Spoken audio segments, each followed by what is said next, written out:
కొచ్చి కొచ్చిన్‌గా ప్రసిద్ధి చెందినది. దక్షిణ భారతదేశంలో కేరళ నగరంలోని అత్యంత కాస్మోపాలిటన్ నగరం. ఇది సుగంధ ద్రవ్యాలు మరియు మత్స్యం కోసం దాని ప్రధాన వ్యాపార కేంద్రం.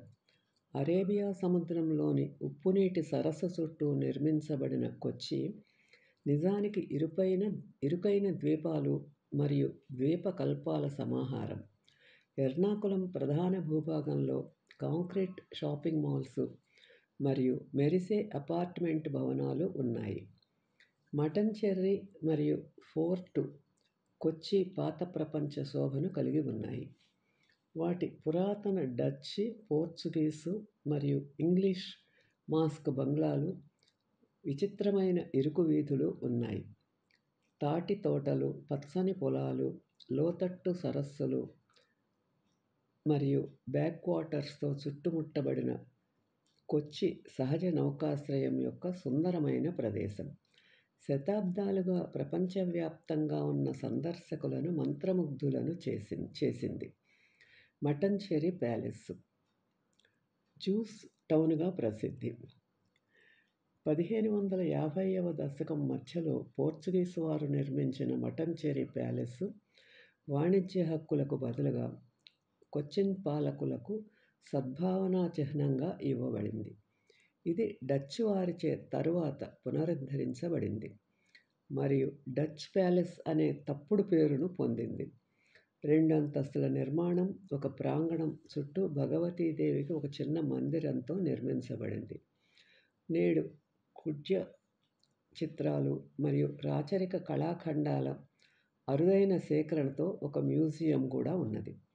ఒకప్పుడు పట్టాభిషేక వేడుకలు జరిగిన సెంట్రల్ దర్బార్ హాల్లో చిత్రపటం ఉంది.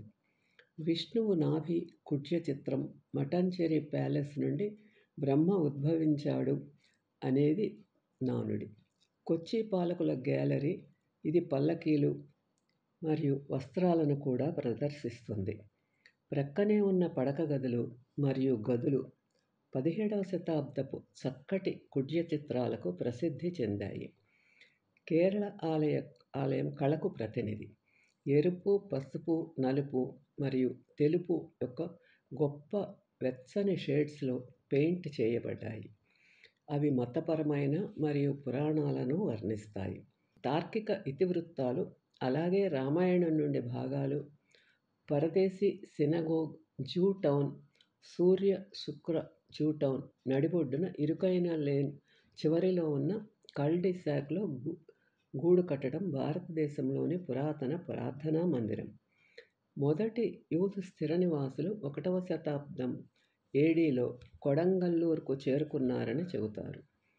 వారి స్థిర నివాసం అప్పుడు షింగ్లీగా పిలువబడింది. శతాబ్దాలుగా అభివృద్ధి చెందింది.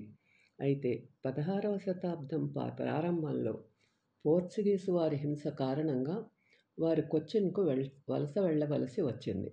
అక్కడ వారు రాజా ఇచ్చిన భూమిలో స్థిరపడ్డారు మరియు 1568లో ఒక ప్రార్థనా మందిరాన్ని నిర్మించారు. కొచ్చిన్ యొక్క యూదు సమాజం 2 విభిన్న సమూహాలుగా విభజింపబడింది. నల్ల జాతీయులు అని పిలువబడేవి లేదా మలబారీ యూదులు అసలు స్థిర నివాస వారసులమని చెప్పుకుంటారు.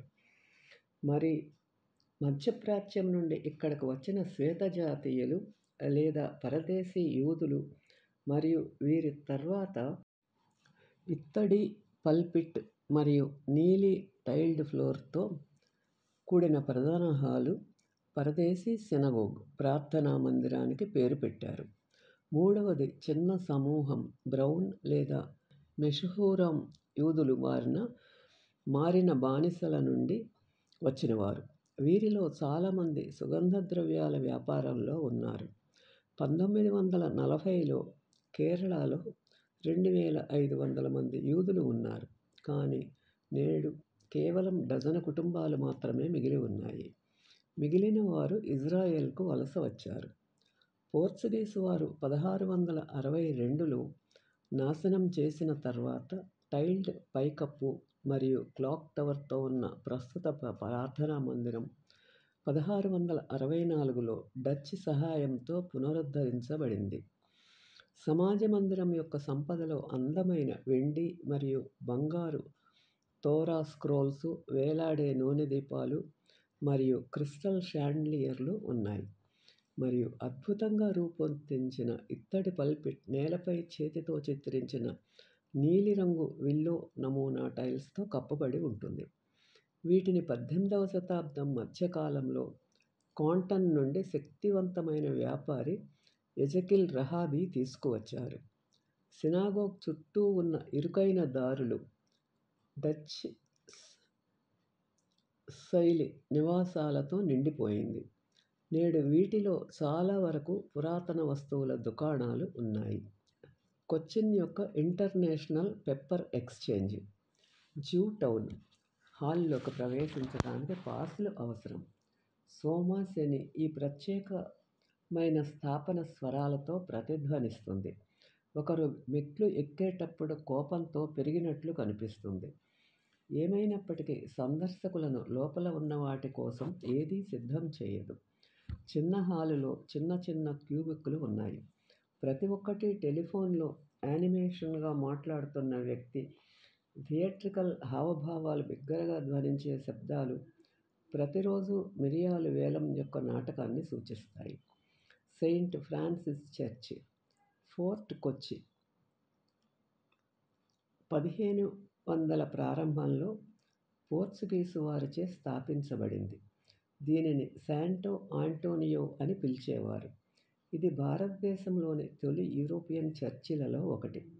సాధారణ ముఖభాగంతో తరువాత చర్చిలకు నమూనాగా మారింది. డచ్ మరియు ఆ తర్వాత బ్రిటిష్ వారితో స్వాధీనం చేసుకుంది. ఇది నేడు చర్చ్ ఆఫ్ సౌత్ ఇండియాకు అనుబంధంగా ఉంది. 1562 నాటి తొలి పోర్చుగీస్ శిలాఫలకం, శాసనాలతో కూడిన అనేక సమాధులు ఉన్నాయి. వాస్కోడి గామా 14 సంవత్సరాల తర్వాత పోర్చుగల్కు తీసుకెళ్లే వరకు 1524లో ఇక్కడే ఖననం చేయబడ్డారు. విల్లింగ్డన్ ద్వీపం. వైస్రాయ్ లార్డ్ విల్లింగ్ డాన్ పేరు మీదుగా ఈ మానవ నిర్మిత ద్వీపం 1920లలో కొచ్చి ఓడరేవును లోతుగా చేయడానికి పూడిక తీసిన మట్టితో సృష్టించబడింది. పోర్ట్ కొచ్చి, మటంచేరి మరియు ఎర్నాకులం మధ్య ఉన్న ఇది కొన్ని మంచి హోటళ్ళు, అలాగే ప్రధాన నౌకాశ్రయము, పోర్ట్ ట్రస్ట్ భవనం, కస్టమ్స్ హౌసు మరియు రైల్వే స్టేషన్లను కలిగి ఉంది. ఇది ఒక ముఖ్యమైన నౌకా స్థావరం కూడా. సందర్శకుల తనిఖీ జాబితా. ఎర్నాకులం జిల్లా. తిరువనంతపురం యొక్క 222 కిలోమీటర్లు నార్త్లో ఈ ఆఫ్ సిటీ సెంటర్, తర్వాత బక్స్ లేదా taxi Malabar hotel, TRC Ernakulam జెట్టీకి సమీపంలో ఓనం ఉత్సవం, బోల్గట్టి ప్యాలెస్ యొక్క అందమైన ముఖభాగం ఇప్పుడు ఒక హోటల్. బోల్గట్టి ద్వీపం. బోల్గట్టి ప్యాలెస్ హోటల్ నివాసితులు కాని వారికి తెరిచి ఉంది. ఈ అందమైన ద్వీపం అఖాతం యొక్క ఉత్కంఠభరితమైన దృశ్యాలు బోల్గట్టి ప్యాలెస్ యొక్క ప్రదేశం. 6 హెక్టార్ల పచ్చని పచ్చిక బయళ్లలో ఏర్పాటు చేయబడిన ఈ రాజభవన నిర్మాణాన్ని వాస్తవానికి 1744లో డచ్ వారు నిర్మించారు మరియు తర్వాత బ్రిటిష్ నివాసంగా మారింది. ఇది ఇప్పుడు కేరళ టూరిజం డెవలప్మెంట్ కార్పొరేషన్ నిర్వహించే హోటల్గా మార్చబడింది. పరిసరాలు. కొచ్చి యొక్క సందడిగా ఉండే వ్యాపార కేంద్రం ఎర్నాకులం. ఫోర్ట్ కొచ్చిన్కి తూర్పున 10 కిలోమీటర్ల దూరంలో ఉంది. ఎర్నాకులంకి ఆగ్నేయంగా 10 కిలోమీటర్ల దూరంలో ఉన్న త్రిపుణితుర వద్ద ఉన్న హిల్ ప్యాలెస్ 1895లో నిర్మించబడింది. ఇది కొచ్చిన్ మాజీ పాలకుల అధికారిక నివాసం. విశాలమైన మైదానంలో ఏర్పాటు చేయబడిన ఈ ప్యాలెస్ ఇప్పుడు పెయింటింగ్లు, మ్యాన్స్క్రిప్ట్లు మరియు రాజ జ్ఞాపకాల యొక్క మంచి సేకరణతో ఒక మ్యూజియం. అద్భుతమైన ఫ్లోర్ టైల్స్ గది నుండి గదికి భిన్నంగా ఉంటాయి. మరియు ఊడ్చే చెక్కమెట్లు వాటి స్వంత గొప్పతనాన్ని కలిగి ఉంటాయి. 10వ శతాబ్దానికి చెందిన ఈ చొట్టనిక్కర ఆలయం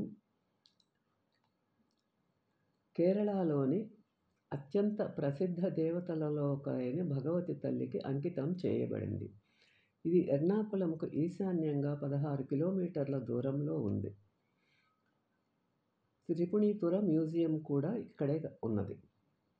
ఈ వీడియో మీకు నచ్చితే లైక్ చేసి, షేర్ చేసి, సబ్స్క్రైబ్ చేయండి.